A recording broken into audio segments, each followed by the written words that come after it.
All right, here we go.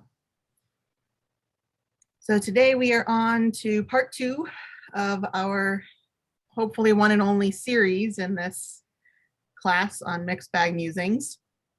I am really glad, I'm very grateful that y'all allowed me to take 2 weeks on this, because I think what we talked about last week was all really important stuff, and I didn't want to do a disservice to what we have for today, because this is where I think we're going to be able to get, really get down into why this is important, that it's not just an academic question, but what we decide on this, how we interpret this, has real impact on the way that we live our lives.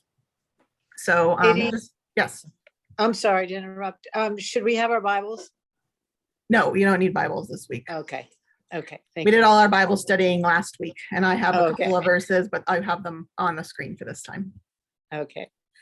So just to summarize kind of some of the things that we talked about from last week, we talked about how in order to read the Bible faithfully, you do not have to believe that there is a literal being that's called Satan or the devil or Lucifer. There is no clear description of what or who this entity is. There are various vague words that are used that are meant that each time they're used, the author seems to mean a different thing when those words are used. And in all cases with when these words are used, it's possible to read as metaphor or as a literal interpretation. And both of these are equally possible, equally legitimate concepts. And so it kind of occurred to me this week as I was working on the Lucifer paper for all of you. And if you're out there in the YouTube sphere and don't have the Lucifer paper, feel free to contact me. You can make a comment in the chat and let me know to reach out to you, or you can email me if you have my email address, or contact the church office. And I can get that to you.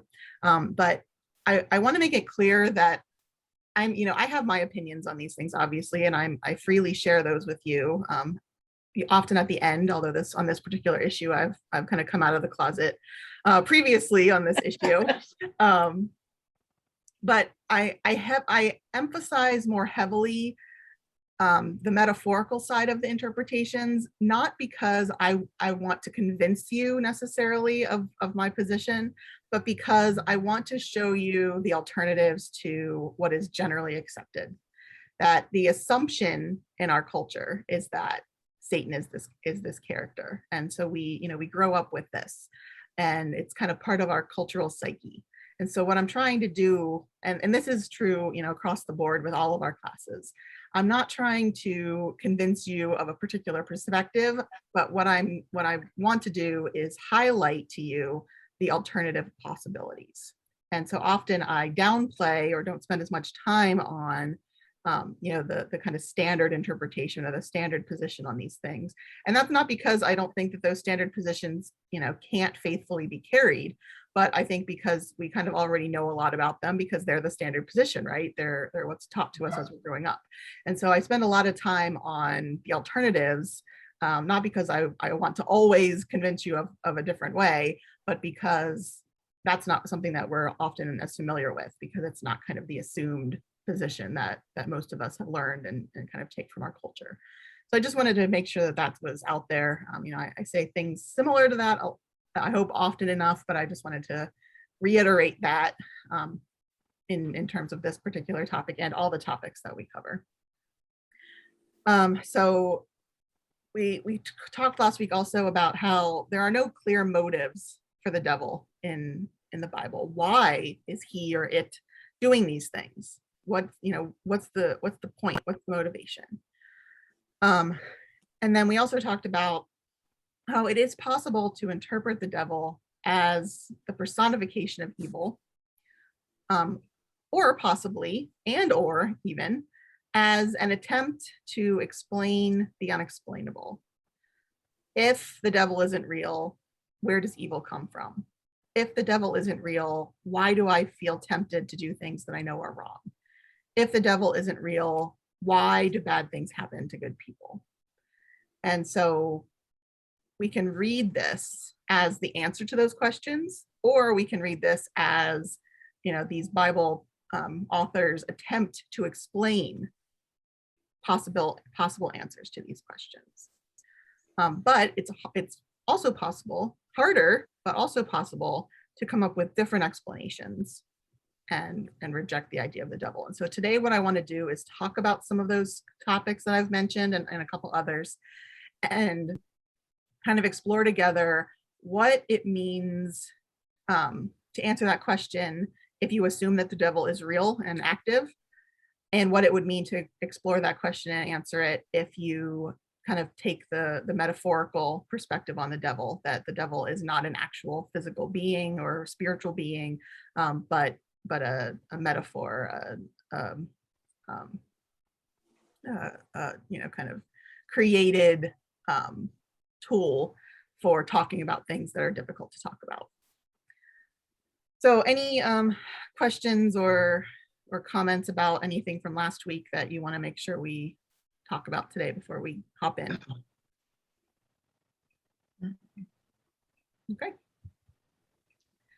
All right, so as always, we want to start with our assumptions. And so last week we kind of talked about our assumptions about who the devil is, or what the devil looks like, or what the devil is up to, why the devil exists, all those kinds of things. This week I just wanted to talk a little bit about kind of my assumptions about why this question is important.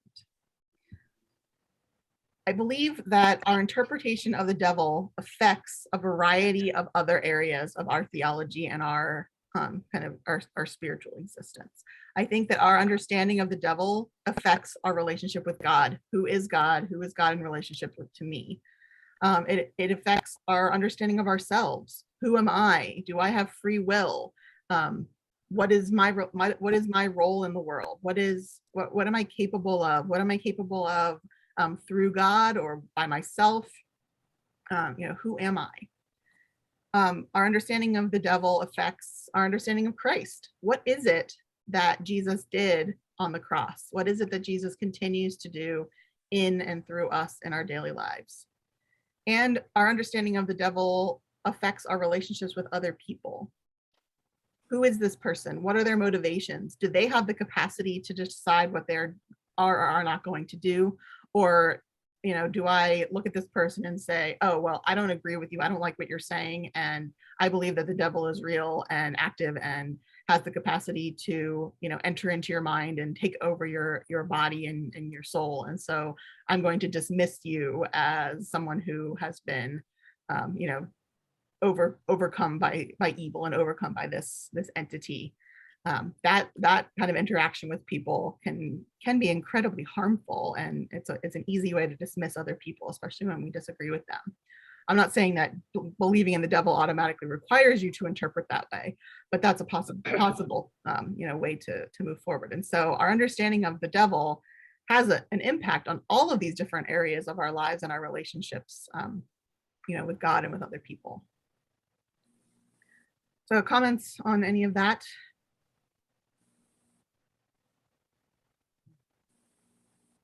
Y'all are being really easy on me today.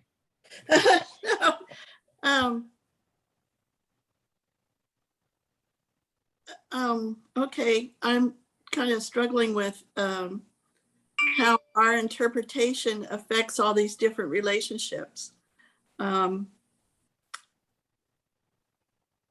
I mean, we don't normally say what you just did about this person must be taken over by the devil, or well, you might not, but there are people out there who do, and your interpretation of the devil opens up that possibility. If you don't believe that the devil exists, then you can't say that to someone. But if you do believe that the devil exists, then that possibility opens up. Well,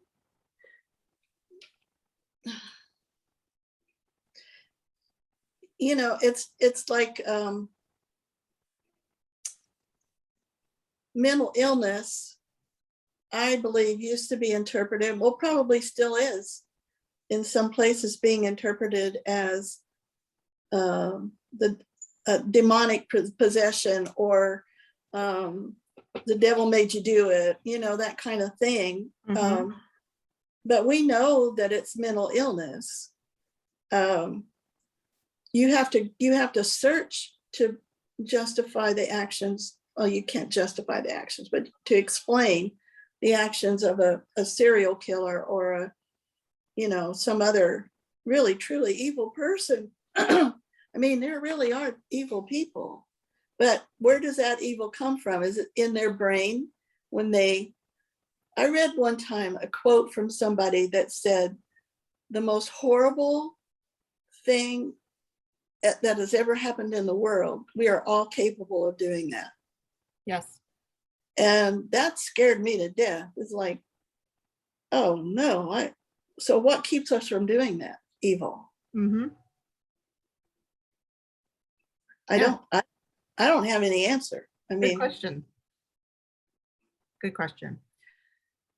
So what we're going to do today with the majority of our time is we're going to ask some of these questions, and we're going to talk about how we might answer those questions, or maybe some elements that would fit into how we would answer those questions that relate to our interpretation of the devil. And I don't want to leave you with the misunderstanding that there's only two options here, that you completely and wholly believe in this entire mythology of Lucifer falling from heaven, or you don't.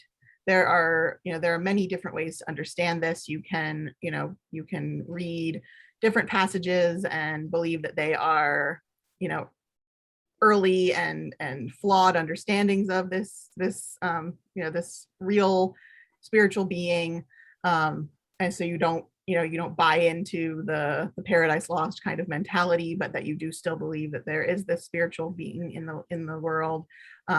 You can reject the idea for the most part, but believe that Satan isn't like a figure, but is just kind of the personification of the concept, the abstract concept evil. There are lots of different in-betweens here, but for the sake of our conversation today, I divided it into two categories. So the first question I want to look at is, do we have free will? And so I've got some possibilities in relationship to if you believe that the devil is a real entity, and some possibilities in relationship to if we decide to kind of argue on the side of the devil being a metaphor and not really being an actual entity. So if we start with the conviction that Satan is a real spiritual being, then here are some possible concepts that are going to impact the way that you answer the question, do we have free will? And you don't have to latch on to these depending on which side you go on, but there's some things that you need to consider. So if the devil is real, then that phrase that you've already brought up, Karen, the devil made me do it, is a legitimate thing, potentially.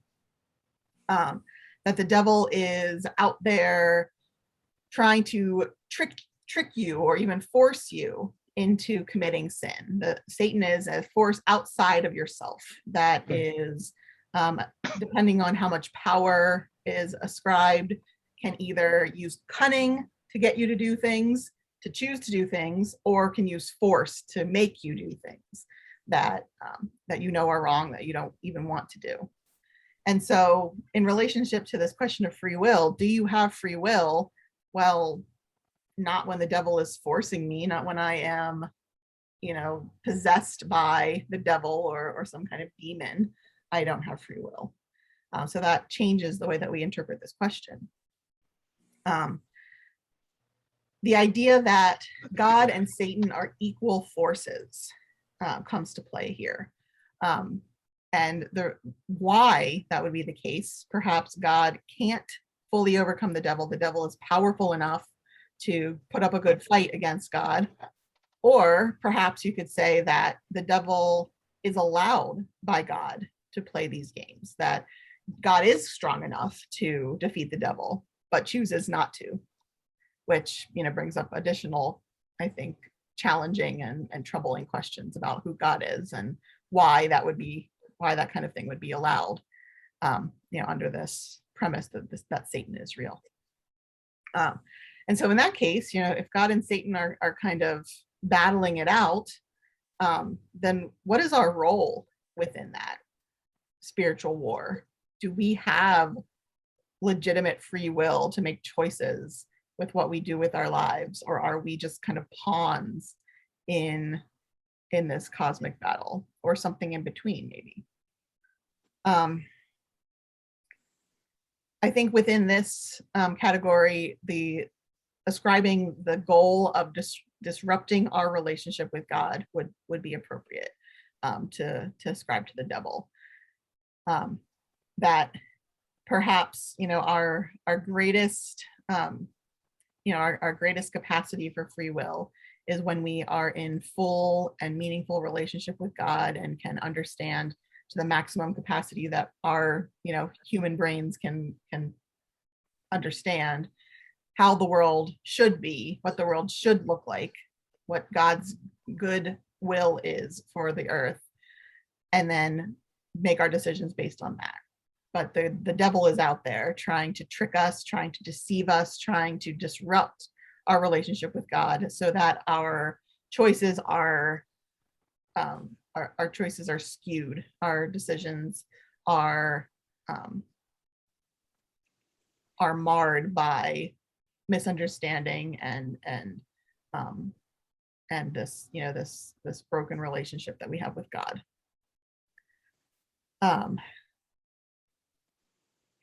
And there's the possibility here within this question that if we believe that the devil is real, that there really is no space for free will, because all we really can do is choose side which we will succumb to.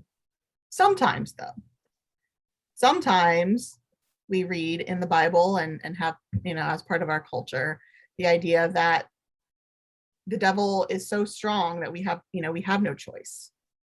And so even the option to choose which side we'll succumb to is taken away from us. Because if the devil is strong enough to battle God, maybe not overcome God, but put up a decent fight against God, then what chance do we have to overcome Satan if we're pitched in battle against him with free will? If Christ is with us, of course, we have every, we can always assume that we can overcome. Uh-oh, what happened? Okay. So those are some things to think about in relationship to this free will question, if Satan is real. If Satan is a metaphor, then you could say that that Satan is a symbol for sin.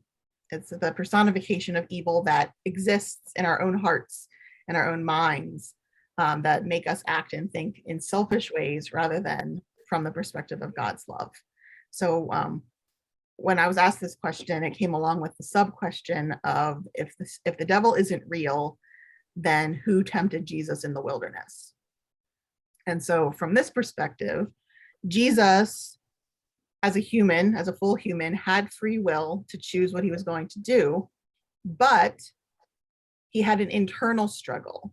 He was tempted by his hunger, by his desire to be accepted and his need for belonging, by all of these, in many ways, seemingly good or neutral impulses that all humans have. And the story that was told was created in this form with this external figure to allow us to experience that along with him. What a boring movie it would be to just have some guy sitting in the desert staring at a rock while we wait for him to have this internal struggle over whether or not he was going to turn that rock into bread. So we have to create an external force, an outside entity that is that we can kind of depict that struggle openly and outwardly, even though where it's really happening is inside the mind and inside the heart. Does that make sense?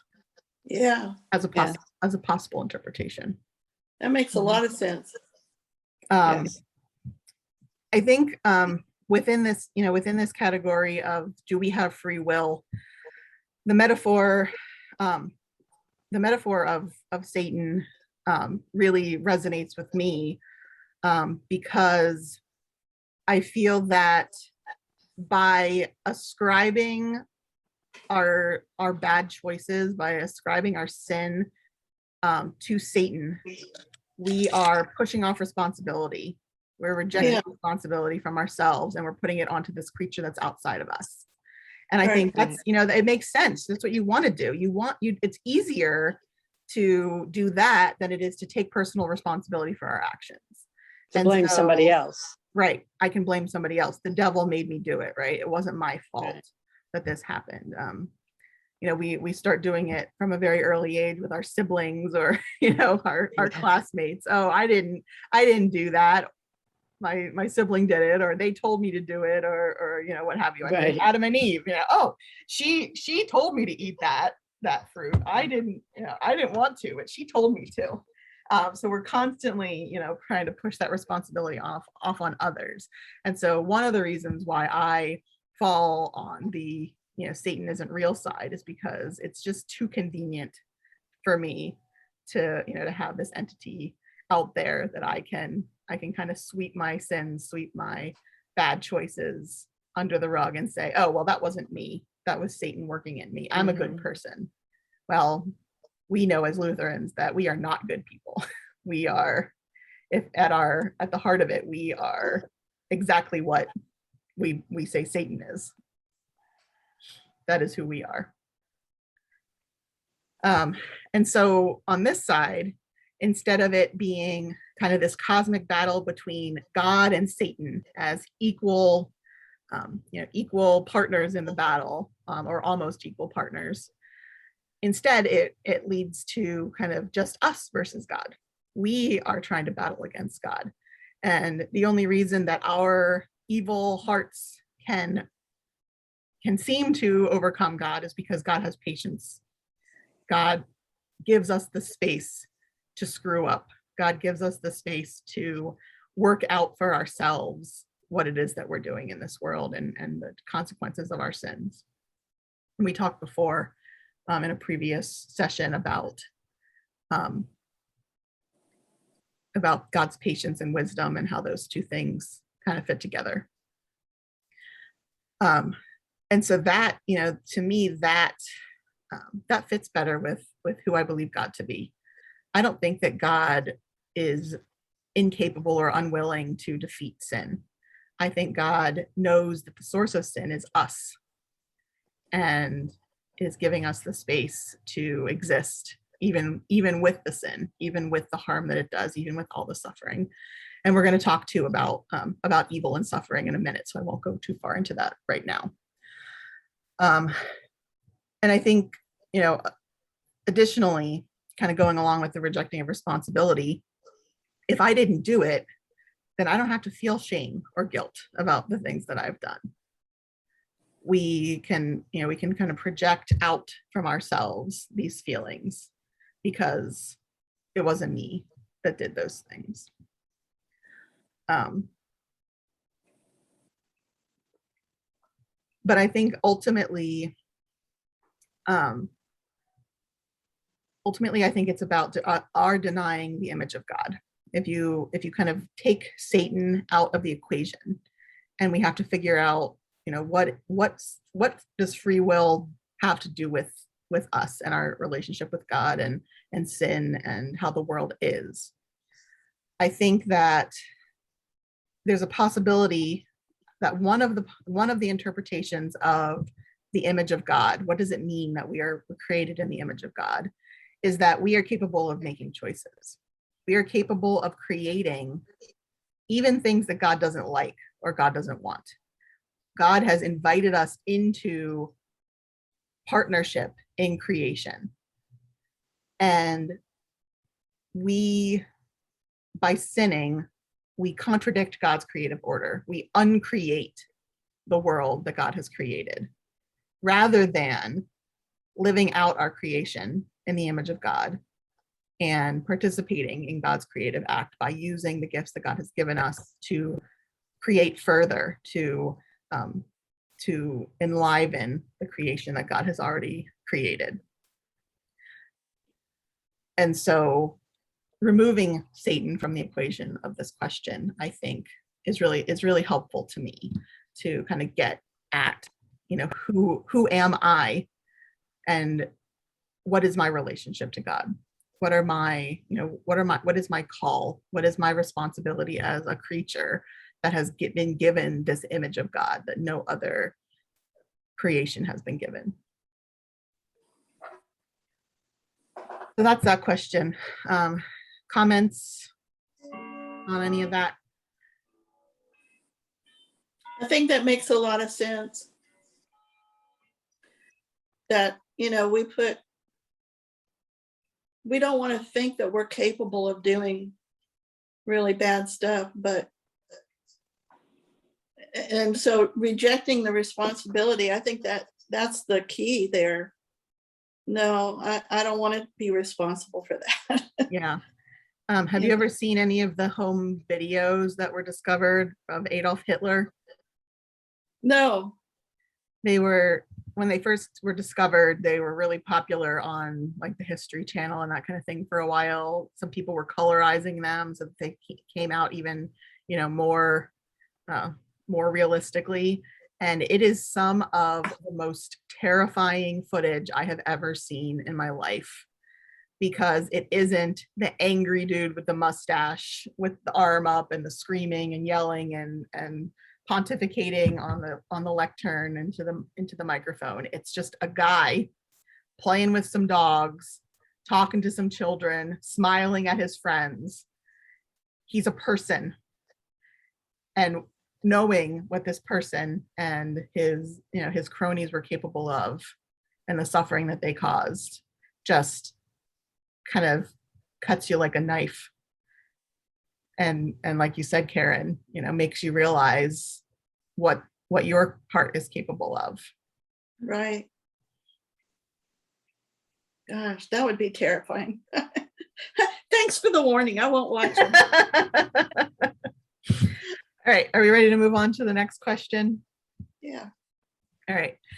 So the next thing I wanted to look at is doubt a sin? And I didn't put the two columns here because I wanted to share with you this quote that I found from a website. It's aleteia.org. It's a Catholic online newspaper that has support from the Pontifical Council for Social Communication. So it's a Catholic source.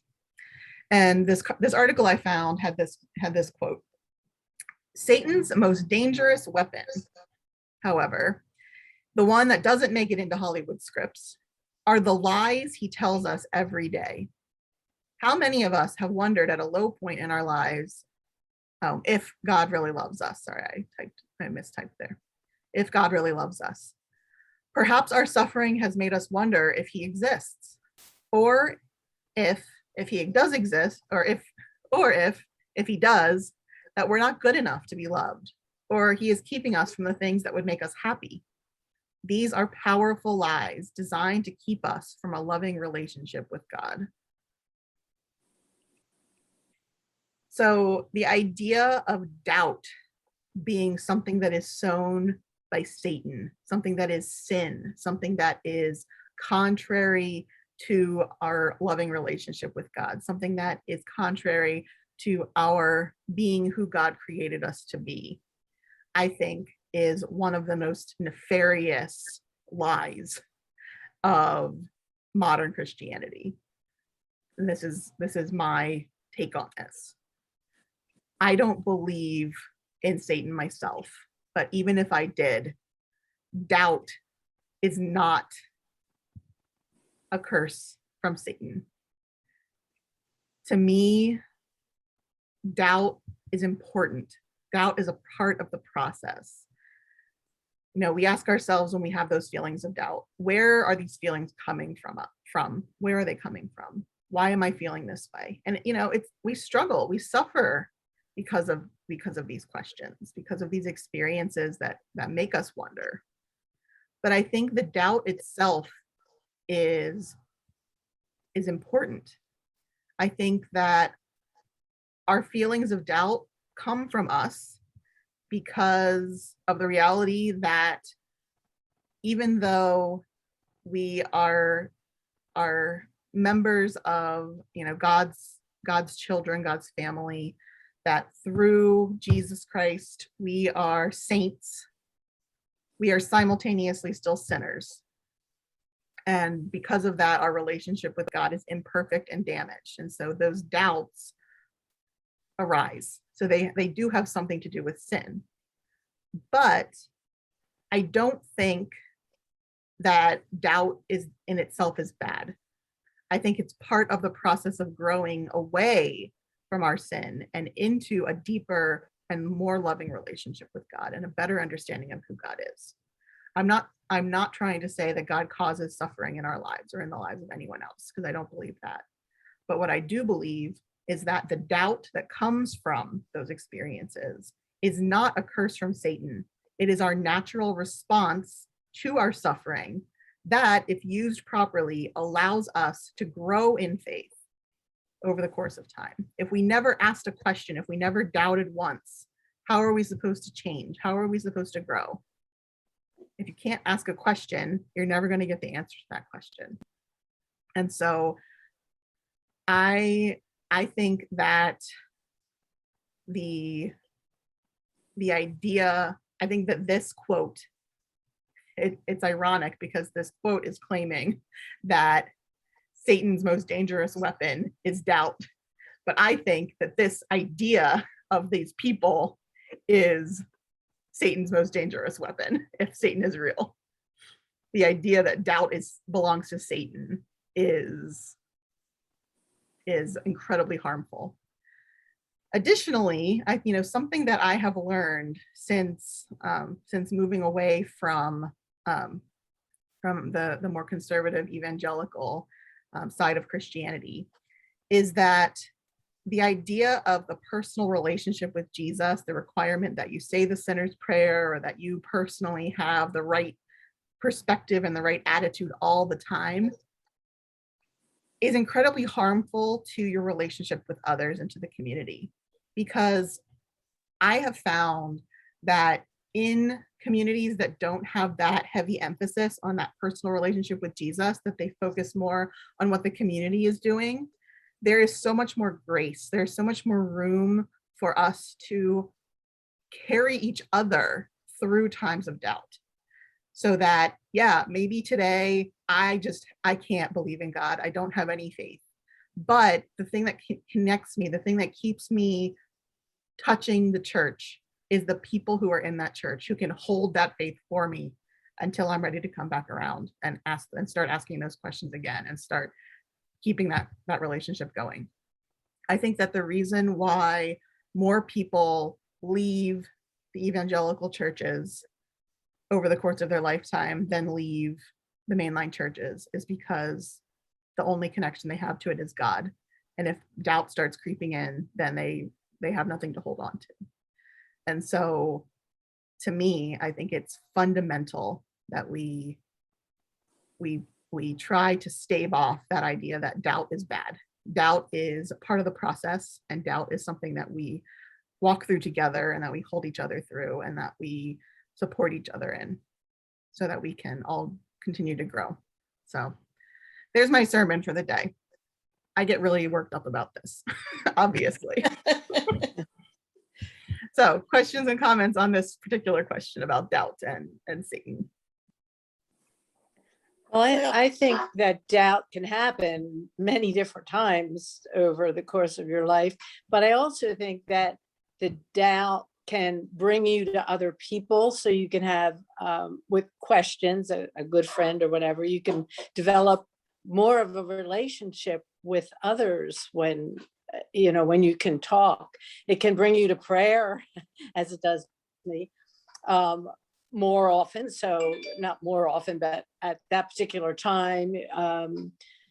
So I think there's a lot of good things that come out of the different times that maybe you doubt about something. Unless you're too busy worrying that your doubt is cutting you off from God. And so you hide it from God, you hide it from your friends, you hide it from your church, and you let it fester.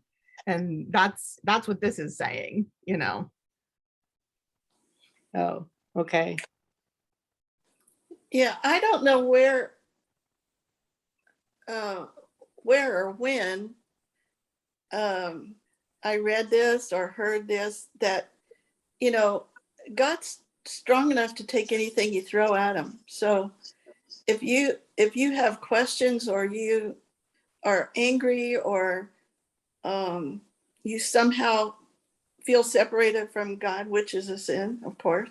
But if any of those things, he can take it. And I used he. God can take it. God can take it. You know, thinking that God would be upset at a question, or I think he wants us to use our brains and keep growing and learning and getting closer to him.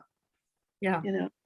I So- think the idea that Satan would use doubt as a weapon is silly, because doubt brings us closer to God ultimately. Yeah. Yes. Not, Yeah. doesn't keep us from having a loving relationship with God. So this quote just really triggered me when I found it, and so I really needed to respond to that.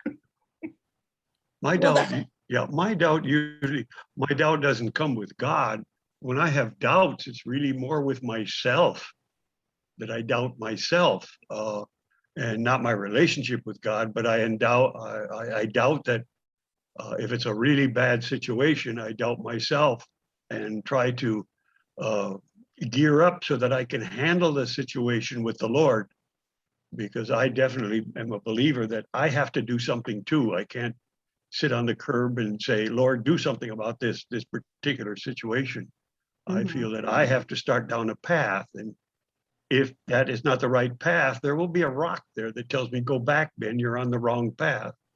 So my doubt always is myself. I've never really doubted the Lord. And then for me, it's been proven out in my life. As you say, Katie, my doubt in myself then draws me closer to the Lord. It makes me hang on tighter to the cross. So that's basically my feeling on doubt. Yeah. So not that you can't have these same ideas as I, if you do believe in Satan, but the temptation, again, like we talked about with sin, the temptation is, if doubt is, if doubt is from Satan, then it's a sin. It should be something that I never do.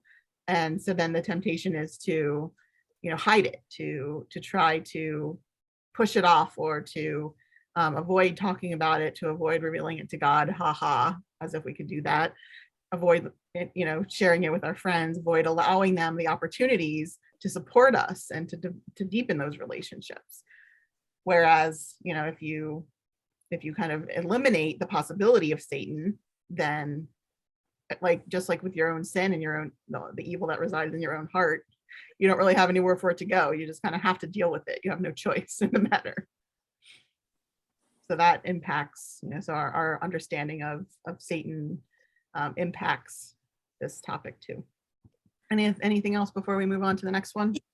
Yeah, I know some people that I believe have memorized the Bible because they can quote scripture for anything, for any situation, for anything that you bring up, and word for word. And most of them that I know do believe in Satan and do believe that there is hell, and I feel like they retreat to this. I think it's almost mindless scripture readings, not because they've really studied them, but because it's a defense. It's a menu. Defense mechanism. Yeah. It's a defensive menu. Which tool am I going to pull out of my toolbox to bludgeon this person into stopping this conversation? It always stops me. After the third or fourth one, I'm done. Yeah. I tend not to remember exact words, but more the concept. So yeah, they lose me. But that they have been taught, first of all, that doubt is of Satan, so they can't ever doubt. They've got to keep their menu, they've got to keep their toolbox, because if anybody ever asks them a question, they Right. better have an answer, or it will Right. plant the seeds of doubt in their own mind, and that is the worst thing that you can do. And then they're given this toolbox and told, this is how you convert people, this is how you convince people. But that's not how it works. The Bible is not a list of laws. The Bible is a story. We don't, if you come to me and you say, Katie, what do I do about this situation with my friend who is just really struggling emotionally and spiritually? I don't say, well, one time I went to Del Taco and I got a taco. Okay, thanks for that information. But that's that's what the Bible has. It has stories. Yeah. And the way that you can't just tell, one part of the story and expect that to apply and mean what, what it is intended to mean. You have to understand the concept. You have to understand the wider import. And that's something that's missing from that menu kind of perspective. Thanks. That makes sense. Yeah, Don't ever let people bludgeon you with Bible verses. No, context is critical. I had a friend that was doing the same thing to me, and I found that if I would go in, I would write down what he or the verse, and I would go in there and look at the context around it and the situation, and that had nothing to do with what he was talking about. Yep. It's a bulldozer because it's supposed to intimidate you into silence. Well, I don't have as many verses memorized as you, and so I can't compete. You obviously win. Nope. Let's look up that verse that you're throwing at me in my face as if it solves the problem. Let's see what the context is. Let's see what this is really about. Good job, Ben. All right, let's move on. Has God abandoned us to evil is our final question. Evil is obviously real, but is evil of Satan? Is evil from us?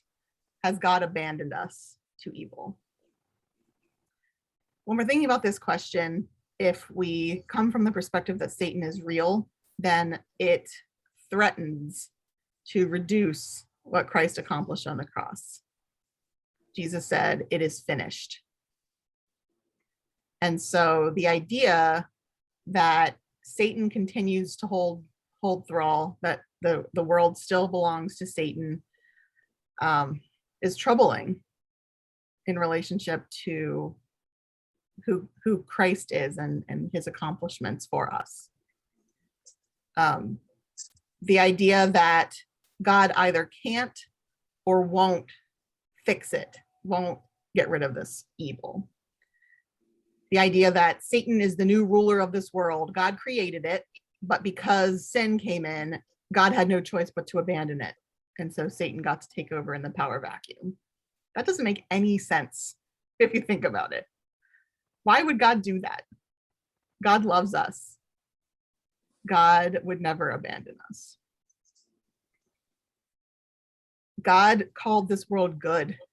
And I don't think that anything that we can do, anything that some figure named Satan could do, could destroy that.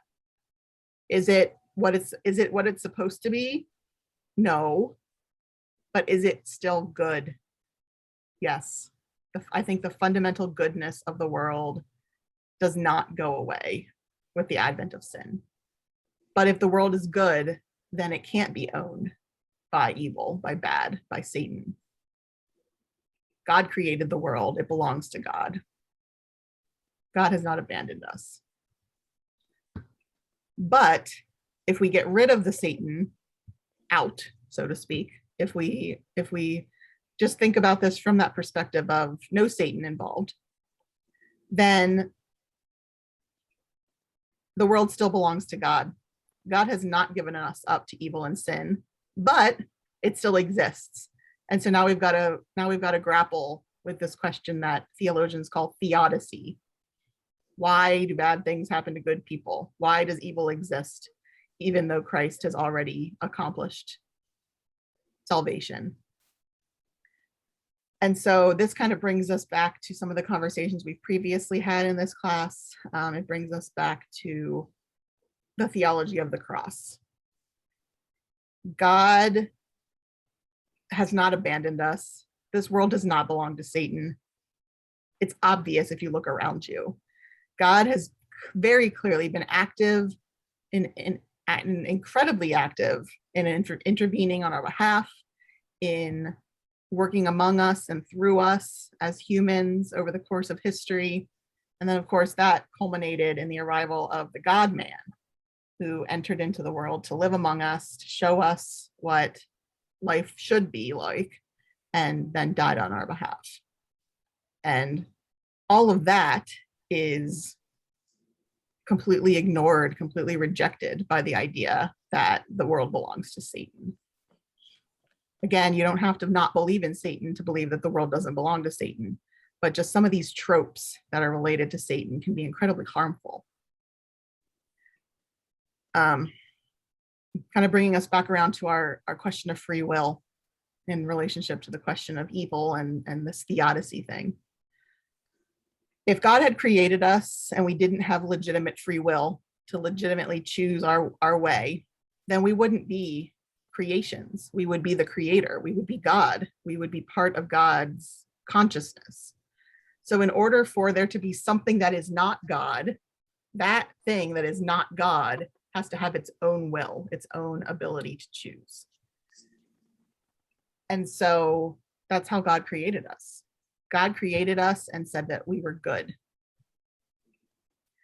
And our choices led to the advent of sin in the world.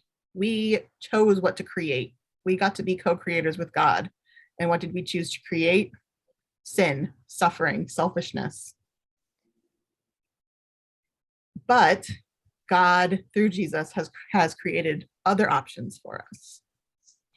We can follow Jesus. We can take up the cross, and we can choose to live with the suffering, live with the tension of these questions, live with the idea that God is and could eliminate this suffering at any time, but through God's patience with us has not yet done so. Why?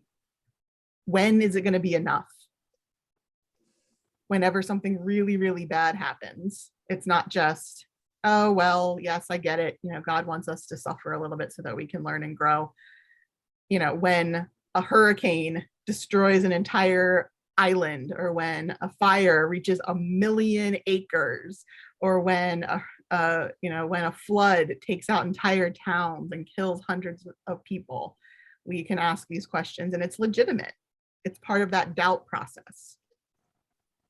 But we can hold on to those tensions, and we can understand that even though we don't understand the why, we can understand how to respond to the suffering, because we know that God is with us in our suffering, and it's our job to be with others in their suffering, because that's where we find God. That's where we find Christ. That's where we encounter the holy. And so the answers aren't satisfying necessarily, but they give us our marching orders. They tell us where God is to be found.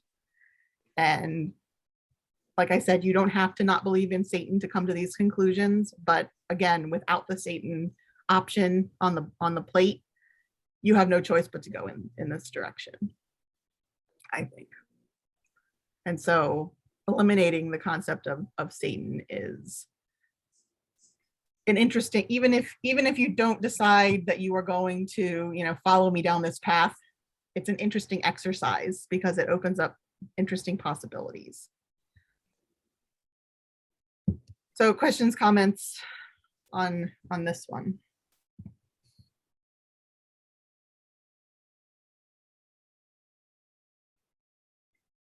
Well, I don't know. You raised a lot of questions here. That for me, as I mentioned before, that the devil is a spirit has been. It helps me solve many of the questions that come up that you have raised.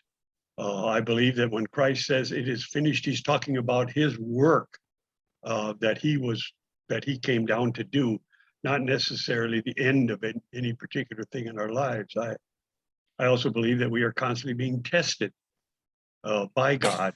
I know I don't want to take your thunder, but that we are constantly being tested as he tested people from the Old Testament all the way into the New Testament, and now he's testing us too. He wants us to love him or to want to love him, not because we're slaves to him. So I don't know. That's my real feeling of Satan. And Satan is all of the demons and all of the DNAs and all of the hurricanes, et cetera, are allowed by God to try to get our attention so that we turn back to him. And that's basically my candid feeling. So Ben, I'm just going to pick on you for a minute. I hope you don't mind. Go ahead. Just now while you were talking, I find this really interesting. I wonder if you could speak a little bit about how you differentiate between Satan and God, because even in just what you recently said to us just now, you talked about how he tests us. I believe that Satan is a spirit and he tests us. But then it seemed like you switched. The testing actually comes from God because God wants us to love God and choose to love God. And so can you talk a little bit about that tension? Is it that God is using Satan to test us for God's purposes, or what's going on there? Well, even today, in any situation, think of a situation if you don't have an adversary. That is not a situation then. You don't have an adversary. And I believe that Satan, just my thoughts, I have nothing to base this on, it's just my idea that Satan was created as the straw man to stand up and be the opposite side of the equation. I think that if Satan hadn't tempted Adam and Eve and they stayed perfect, I think that he would have tempted Cain and Abel. I think it would have gotten in here anyway. I believe that God is testing us. I look upon every day in my life as a test from God to determine whether, very much like Job, whether I will follow him if things really get bad. And it's kind of naive maybe on my part, but that's really my approach to it. So Satan is kind of a tool of God to provide the temptation, but also to provide the alternative options. Yep. Yes, the alternative. I have to have an alternative. If I have free will and I don't have an alternative, then I am nothing more than a slave.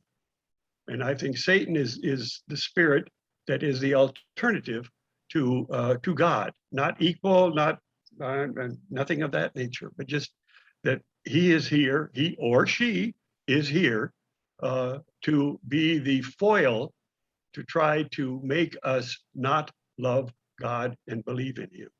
And that's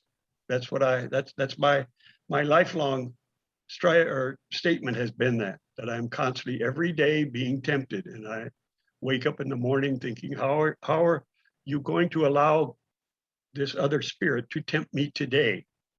And please make me strong enough to stand up to it. So that's my sermon for today. Yeah. So there are some areas in there that we clearly disagree on, but I would say that there are some areas that we could potentially agree on and just have a different concept of where it comes from, because I don't believe in this outside spiritual being, but I do believe in the kind of alternative option.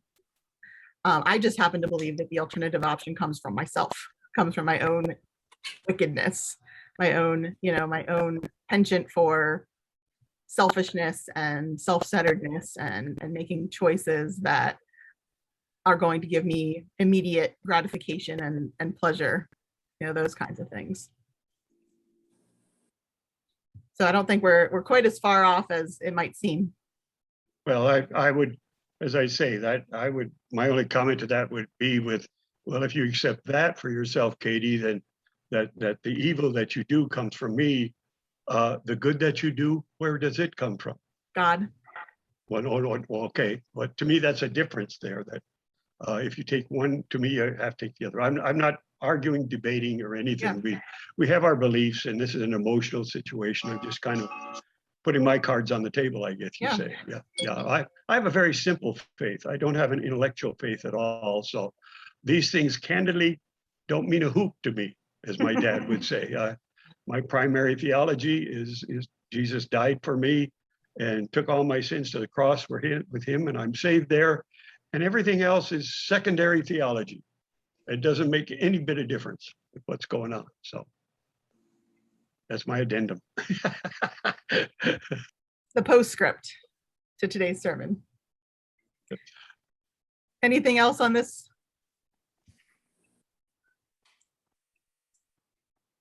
All right. So we're actually wrapping up. I have a few more things to say about this topic, but we've kind of come back around to our final question. So, is the devil real? And I just wanted to toss out a possibility here for you, that a kind of another challenge to read something from a little bit different perspective, possibly. So this passage is from Ezekiel chapter 28, which is one of the ones that I cited for you on that Lucifer sheet that I sent out earlier in the week. And this is one of the passages that is used to, quote unquote, prove the existence of Satan and explain where Satan came from. And it says, "You were in Eden, the garden of God. With an anointed cherub as guardian, I placed you. You were on the holy mountain of God. You walked among the stones of fire. You were blameless in your ways from the day that you were created until iniquity was found in you. In the abundance of your trade, you were filled with violence, and you sinned. So I cast you as a profane thing from the mountain of God, and the guardian cherub drove you out from among the stones of fire." So this is, if you're familiar with the story of Lucifer, which most of us are, then you can see this. You can picture the parts of the story coming out in this description. But I want to read this again.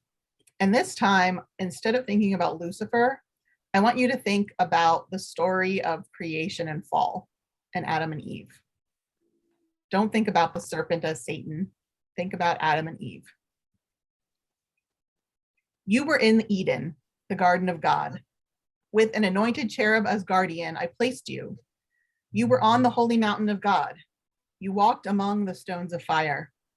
You were blameless in your ways from the day that you were created until iniquity was found in you. In the abundance of your trade, you were filled with violence, and you sinned. So I cast you as a profane thing from the mountain of God, and the guardian cherub drove you out from among the stones of fire. So what do you think there? Does that fit just as well? Well, you were blameless until iniquity was found in you. So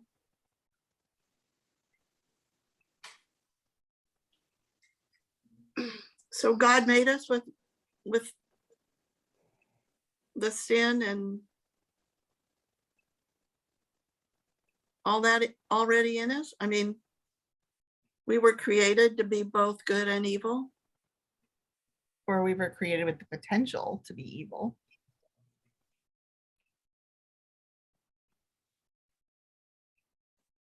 I love the word violence in this passage. For those who participated in our Violence in the Bible series, you might remember the idea of defining violence as taking that which does not belong to you in God's good order. Right. Attempting to usurp the role or the rightfully, the rightfully allocated resources of some other. And so is it possible to interpret this passage not as the foundation story of Lucifer or Satan, but as an interpretation of what happened with Adam and Eve. That humanity as a whole was in Eden and was holy and blameless and lived on the mountain of God until that iniquity rose up. And the violence that was done was trying to usurp the role of God. I want that knowledge. I want to know what God knows. And so I'm usurping that. And so we sinned. And then we were cast from the mountain of God. And even the angel of the Lord with the fiery sword to block the entrance to Eden, the guardian cherub drove you out from among the stones of fire. So I bring this up because I think that we tend to read and engage with a lot of assumptions. We bring our baggage with us. We bring our we bring our kind of settled theologies with us when we read. But what I'm hoping that it is happening with this class is that we are kind of backing up a little bit with that. We're investigating some of our assumptions, and then we are opening ourselves up to different possibilities. Not because we are always going to follow the alternate route, because that's not the goal here, but to examine, to not be afraid of those alternate possibilities, because in examining them, in trying them on, we may decide that where we were before fits best for us, and allow that to stick even harder and stronger and with more authority than it ever did before. And I think that that's the way that we build our faith. That's the way that we develop and mature in our faith. And so I think that's why I just got so upset about that doubt thing, because this kind of thing, there was a time in my life when this kind of thing, reading this from this perspective, would have just thrown me completely off kilter with my faith. Well, if this isn't about Satan, if it's just another version of the Garden of Eden story, then is any of this stuff real? And that happened to me when I was in college. I said, well, if this isn't real, or this isn't real, or if this is a developing idea, if Satan was made up over the course of time, then how can I trust that any of this stuff is real? But it took me a long time to kind of come back around to the idea that just because a concept developed over the course of time doesn't mean that it's wrong. Just because we read these things and they come from a perspective that didn't have understandings of science and mental illness and the way that molecules work and the way that pregnancy works and all these different things that our Bible gets quote unquote wrong, that doesn't mean that it's to be rejected, because the point isn't the scientific accuracy. The point is the interpretation. The point is the story. And so I hope that can kind of give you a little something to wrestle with and chew on this week. So I'm thinking about this thing about until iniquity was found in you. So the serpent was an easy thing to blame it on in the tree, so that it didn't come from within Eve, it came from the serpent. And so the evil, like, that's the part I keep going back to, is that we were created with everything that we see, the good, the bad, the profane, the everything. And it's what we choose to do with what God's given us that makes a difference in what I'd call, good people and evil people. And Yeah, because we have the whole menu and we pick and choose what we want to do.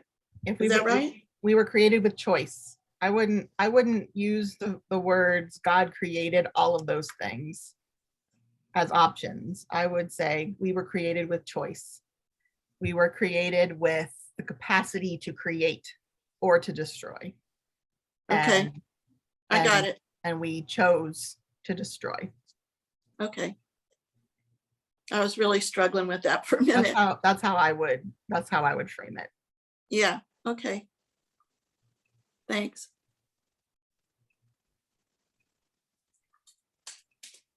Makes sense to me.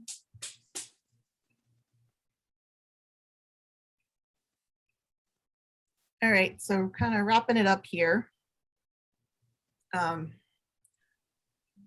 was thinking about this as I was putting this class together, and I couldn't figure out what hymn it was from, because it's like verse 3. It's not the first verse, so I had to look it up.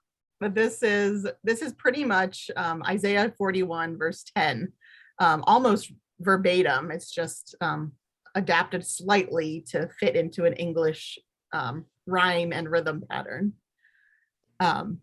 But Isaiah 41:10 says, "Fear not, I am with you. Oh, be not dismayed, for I am your God and will still give you aid.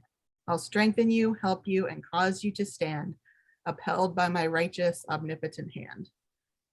And I think what this provides for me in relation to this question is, if we're looking at this question about the devil, whether or not we believe that the devil is real, I think that we're facing some hard truths, and we're trying to come up with answers.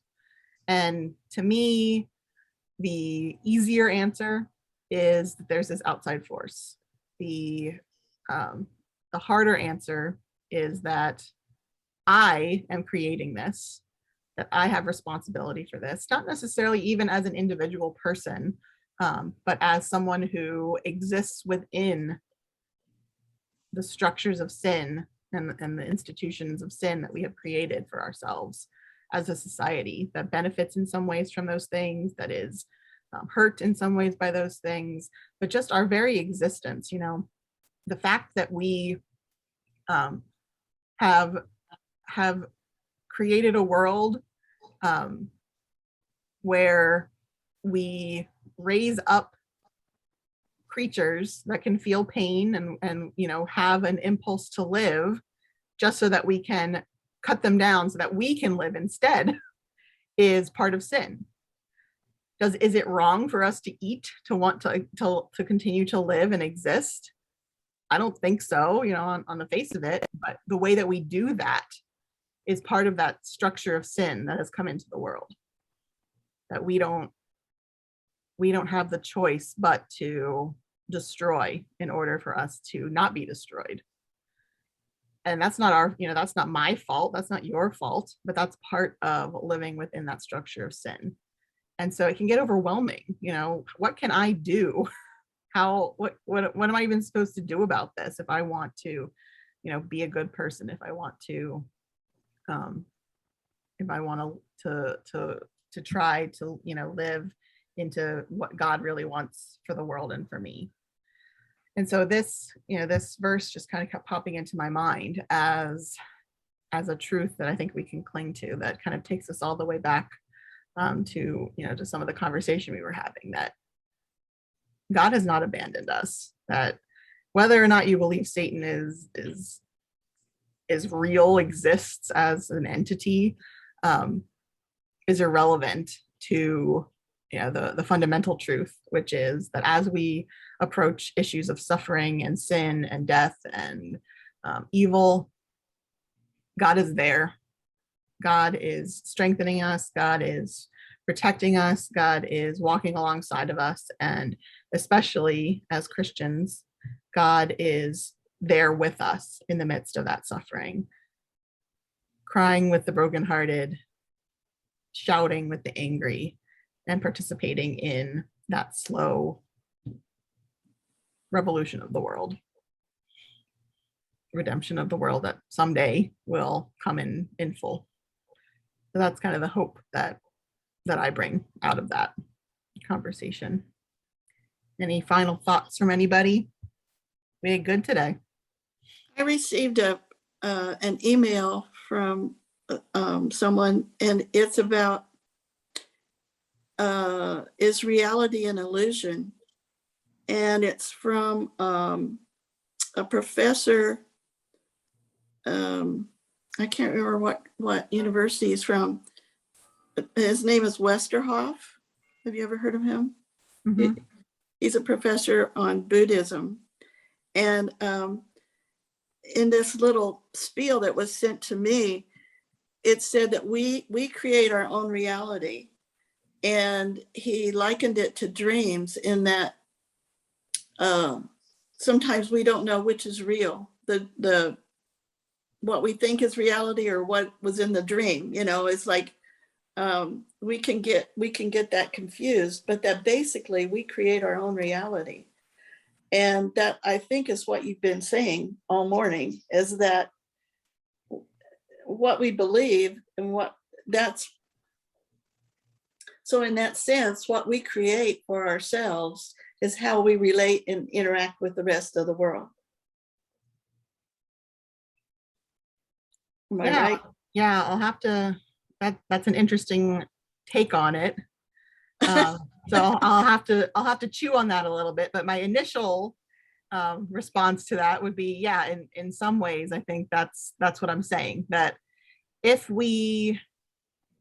but that because we create our own realities, because we kind of define for ourselves how we're going to interpret what's going on around us, and the foundational truths that we give for ourselves, like there is this entity called Satan, or there is not this entity called Satan, how we make those decisions has a profound impact on future decisions that we make, and the way that we form future realities for ourselves and for others, and the ways that we, our decisions on these questions are not just academic. They are moral in a lot of ways.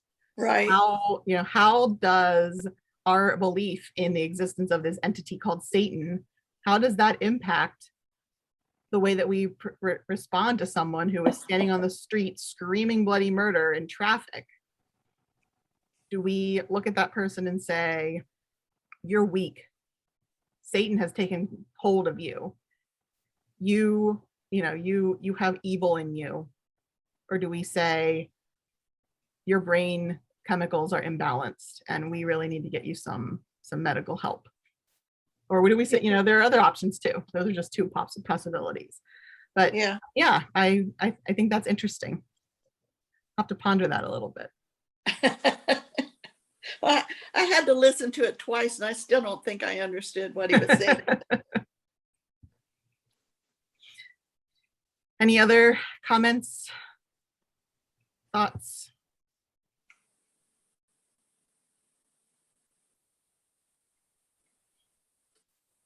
All right. Well, then that wraps it up for us for this week. I realized that I failed to update my last slide yesterday when I was putting our slides together. So it still says that next week is The Devil Real Part 2. But next week is actually going to be how can a newborn baby be a sinner, I believe is next week's question. So we'll talk about original sin next week. That will be fun and exciting. Man, all these really uplifting questions that we've got going on right now. We can blame Pat Martinez. These were her questions. And she hasn't even been coming because they got their RV and have been gallivanting around the country. Oh, okay. If you're listening in there, Pat, thanks for all your great questions. Okay. Great. Well, thank you, everyone. Hope you have a wonderful rest of your day, and I will see some of you later. Okay. Take care. Thank you. Bye. Bye-bye.